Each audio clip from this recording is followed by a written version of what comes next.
Hi, I'm Jade and welcome back to my channel. It says yes, yes, yes, and I'm here because I wanted to talk about the new moon that's coming up. And I love new moons. It's my absolute favorite moon cycle, and it helps to be mindful about the cycles of the moon because there really is some amazing powers that we can harness when we work with the cycles. So new moon, which will be March 6th to 7th, depending on where you are well, it's March 6th. Depending on where you are in the world, it'll be throughout the day. But there's so many other energies that are happening right now. But I wanted to talk about it, pull some cards, and just put some energies and some intentions out there. And I thought that this would be a great time to do it and to draw you in with me. So, so the new moon is a time for making magic. It's a time for setting intentions for specifically the next month. It's very intense for 2 weeks because we're going from new moon to full moon. So if you have something that needs to come forward in the next 2 weeks, then add that to your list of intentions. But what's interesting about new moons is that you have all of this energy that's towards building and towards creating something, drawing energy towards the next manifestation of whatever. And then so you have this cycle of 2 weeks, 1 month, but then you also have 6 months. And what's interesting about that is because the new moon is in Pisces, but in 6 months from now, there will be a full moon in Pisces. So that's why they talk about, the astrologers talk about these cycles with the 6 months, roughly about 6 months. So you might see the manifestation of what you are intending, what energies you're putting out there, coming forward in 2 weeks, in 1 month, or even 6 months. There's so many different ways to look at it, but I like to write them down and then refer back to them to kind of see how things are unfolding, because that's really how we can celebrate the magic that exists in the world, is if we make note of it and we take time to actually acknowledge that it is coming, it is unfolding. Otherwise, it doesn't seem like magic. It doesn't have that same energetic party. I mean, I feel like magic can be a party, sure, but it doesn't have that same pull to it, right? If it's just something that's kind of happening to you. This is, the opportunity to bring this energy forward through you. That's what, that statement is. Instead of, life happening to you, it's happening through you. So really clearing your channel, putting your intentions out there and then allowing that energy to flow through you. So let's talk about it. We got 7 of Pentacles came out while I was talking about that. And then, so, planting the seeds and really having that, sorry about that, really having the, having that fruition, really wanting something to come forward. And I feel like in 2019, for me especially, there's these big plans and these big hopes, and we're feeling the energy, and it's really revving up, right? Things are getting really not only interesting, but they're starting to fill out, right? Things are getting very, and I don't mean heavy, I just mean rich, right? Even more dynamic. It's like adding more ingredients to the pot, right? So things are getting really interesting as this year is unfolding, and we can feel the energies going there.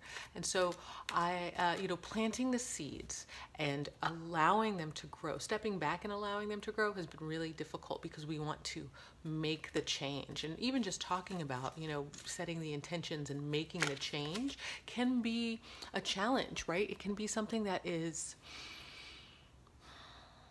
hard to trust that it's going to come forward. Well, let's go back. We write the intention. We bring the magic, into life because we're acknowledging it. then we have to live in alignment with that. So that's the time when you step away, right? We've planted the seed, we've set the intention. Now we step away and we watch it grow. But at the same time, we have to live in alignment with that intention. It's not to say that, oh, I want to be a millionaire, but then you don't do anything about it. It's that we have to take the micro steps even towards getting to that goal. We have to live in the alignment of that goal. And so it's not just a stepping back and waiting for the manifestation to happen. We're still dancing with it. We're still allowing that energy to come through. We have the Knight of Cups, allowing that energy to come through. And when it comes through, it stirs us in a way, in a really... When magic happens in us, in our bodies, it has the potential for kind of like restructuring DNA almost. Have you ever felt so much so that you didn't feel like you could hold yourself together anymore? Like it was such a deep emotional feeling that life was just too much in that moment, and you weren't sure if your body could handle staying with it, making it through that moment. Do you know what I mean? Like the emotion was so much so that it felt like, you were going to explode or implode, something along those lines. It's, life has the ability to bring us to our knees, and for us to feel things in such a, again, deep and meaningful, but rich and developed and intricate way that it can and that's what I'm feeling like, is that there's this restructuring that's happening emotionally for us, right? Lots of these emotions coming out. We're in the Piscean time of emotions, so lots of water, lots of really checking in about what is important to the heart, and are we in alignment with the heart? Because we're finishing the cycle, right? We're at the end of the astrological cycle. We're going to start into Aries soon. And so with the Piscean energy here, it's really calling us to check in with how we're developing, how have we developed in this last year even? And have we really checked in with our heart? Are we in alignment with that heart space and co-creating with the universe? Are we doing what will best serve us? What's on purpose? What's on our path? Or are we playing around? Are we wasting time? Are we chasing a dream that's someone else's dream? What's really important, right? I mean, is money really important? And sure, it is to a certain degree. Of course, I get that. But is it all important, right? I feel like when we chase money, it's something that's, once we get it, then you become, then it's like, now what? And the same thing with relationship. Well, now you have it, now what? And with, children and the dog and the house and the car and all that. And when you get it, it's now what? So being able to feel through, am I going for the right goals? Am I setting the right intentions that are in alignment for who I am? And what's going to be after? We're like, just assuming that goal is going to be reached, that intention comes into fruition in 2 weeks, 1 month, 6 months. What comes after that? What's next in alignment or in the line, right? And then I don't think we think that far. I think that, staying true to the purpose, staying true to that initial intention and being in alignment with that is great and beautiful. But then there's a letdown when it shows up. It's it's like, well, is that it? And of course, it's because you've been slowly, incrementally working your way towards bringing that intention to life. And when it shows up, it doesn't show up like, boom, here it is, amazing, and all this, surprise element of magic. It's been an incremental unfolding. And so it's like almost like a subtle little secret that slips in under your pillow at night, and then you wake up with it in the morning. And then you're like, well, that was it? That was the $1 million. I guess I got the $1 million. Now what? Right? Now what? Let's see what else we got. Oh, I still, the Knight of Cups is still here. And that's what I was talking about. Like, what are we, I love that the Knight of Cups really wants to be talked about. What are we really feeling? Are we in alignment? Are we bringing that feeling, that emotional richness, you know, that emotional depth of who we are we bringing that forward? Is that part of our journey? Ooh, now we have Seven of Wands. So being not only, you know, there's our action, right? So we're talking about being in alignment emotionally and then taking action from that place. We've gone from the Seven of Pentacles to the Knight of Cups, and now we're at the Seven of Wands. So we're flipping over, getting ready for Aries season, where we're going to actually have to make that stand and start making those incremental changes in life. So what I will be doing, and what I'll invite you to do, is to write down whatever the intention is, you know, and, you know, maybe 5, maybe 3 intentions to bring into the world that feel emotionally in alignment with who you want to be, the type of person you really want to become, and then also writing down what's going to happen after that. Just, you know, just as an extra added bonus, because if I'm moving in alignment towards my initial intention, is my next goal still on that same alignment, or is that a totally different path? Because otherwise, why am I doing why am I going towards $1 million if I really want to become a guru? Gurus don't need $1 million, do they? I mean, yeah, sure. Again, $1 million would be nice no matter what. But it's interesting to kind of consider what is beyond that initial intention. So yeah, intention time. Ooh, and here's our magic. The Magician's here. Yeah, that's mercurial energy. I've been dancing with the mercurial energy right now because I am an air sign, Gemini, and then so communication is very interesting during Mercury in retrograde.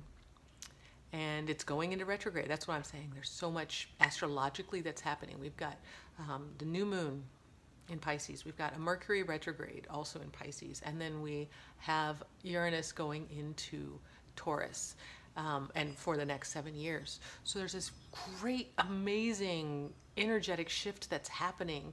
And it could just happen and, you know, life can go on normally. And it will for those who choose.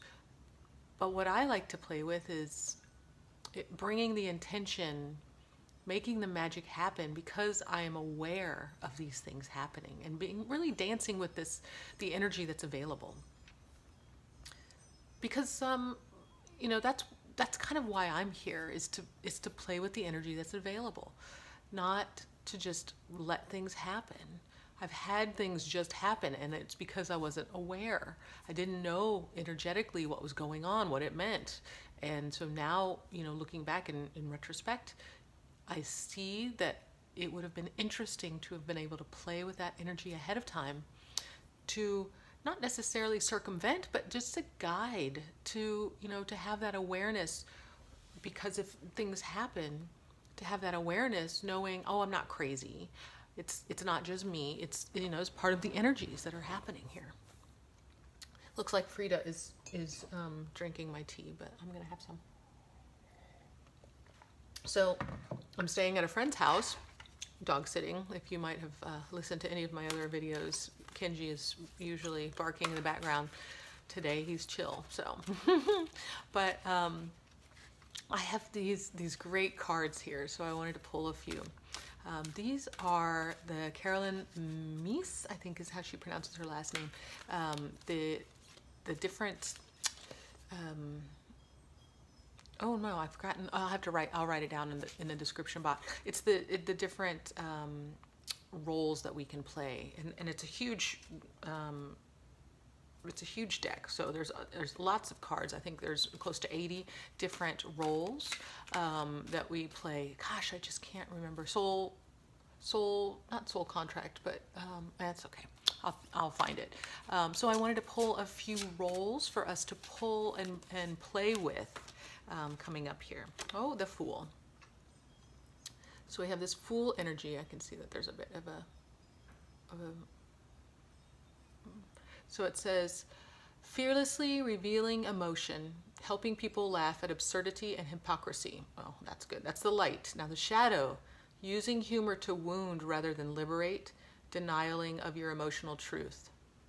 And it's interesting because I feel like those who are mercurial, like myself, the Gemini, that we have this tendency to not feel but think, right? It's all about playfulness and talking and thinking and, not taking moments to feel things through. That's really one of the challenges and goals that I have daily to meditate and to feel and to sit with the uncomfortability of silence.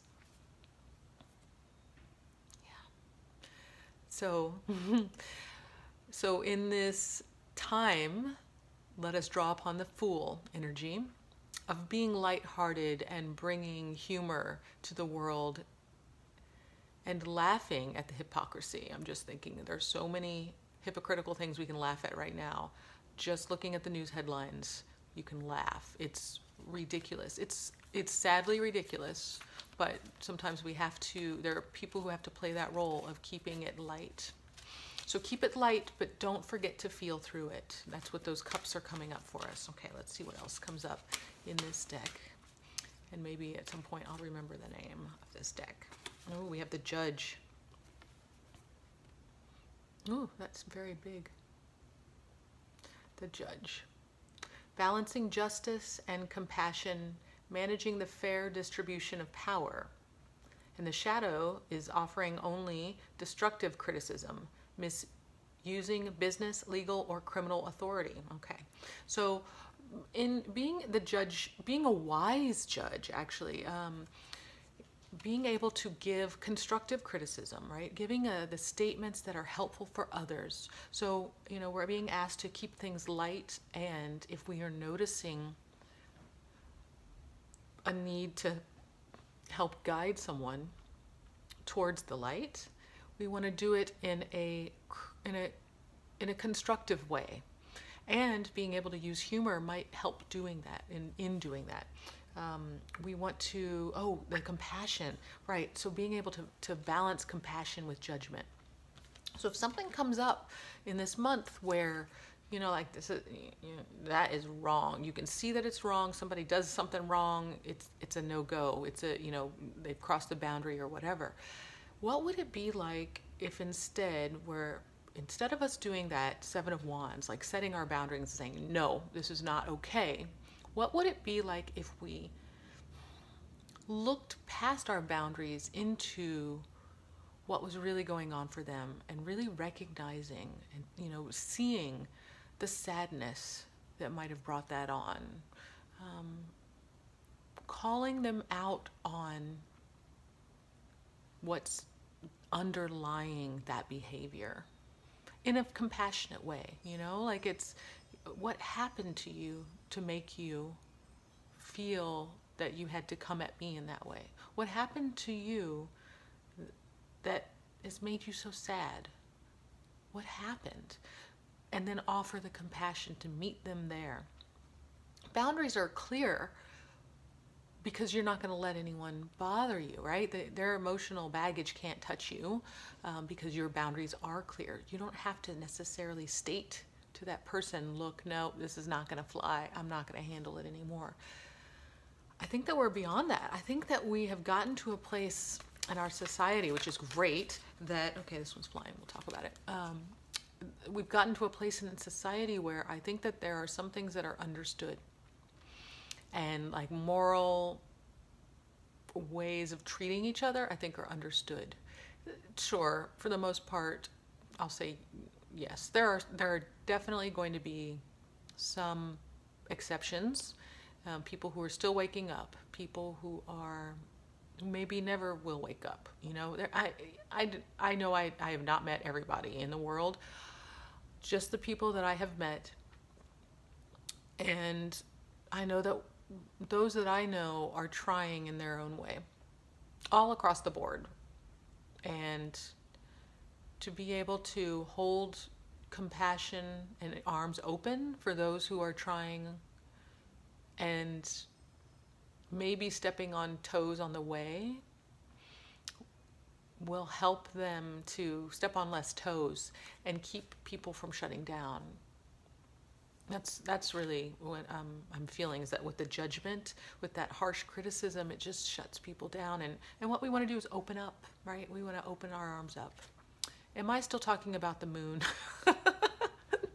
I've got one more card here to bring up for the moon cycle. But yeah, it's easy to go off on tangent, but I just wanted to talk about these energies. Here we go. The last one is the healer. This is the one that was jumping out of the deck. So we're drawing upon our healing energies. Oh, that's even hard to read. Passion to serve others by repairing the body, mind, and spirit. Ability to help transform pain into healing. Yes. I like it when the cards help me to say what I'm trying to explain.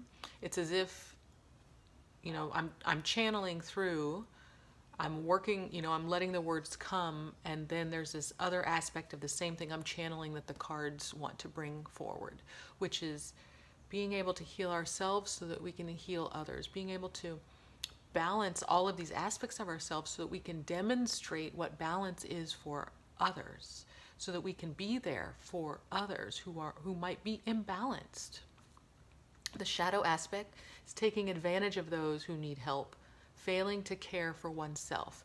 And I think that's the hardest part. When we have that natural healing energy, we tend to do for others without checking with ourselves first. And it's always about self first. It's always about drawing the energy back to self first so that you have that firm foundation with which to grow and give from. Okay, so we've gone somewhere with the moon, but the three energies to draw upon for this next month are the Fool, keeping it light, which, it got a little heavy there. The Judge, which is helping others with compassionate words and love and open arms. And Healing, or being the healer, which is healing oneself, making sure that we're keeping our own energy up in order to demonstrate or to, dance with others who are also healing. Those are great energies. Okay. Now I have Gabby Bernstein's deck. I love Gabby Bernstein. Sometimes I find these messages are so beyond the moment that it sinks in later, which is why I like using them, because it's kind of like she's almost beyond, just a really highly developed spirit. Yes. Okay. Here we go. The key to prayer is to forget what I think I need. I read that backwards. That was amazing. So with our intentions, let's use that as part of our intentions here. So we're going to set intentions for this new moon. We're going to write down 3 to 5. I'm saying we as if you're going to do it with me. I will also say we as the royal we of me, myself, and I, because I'm doing it.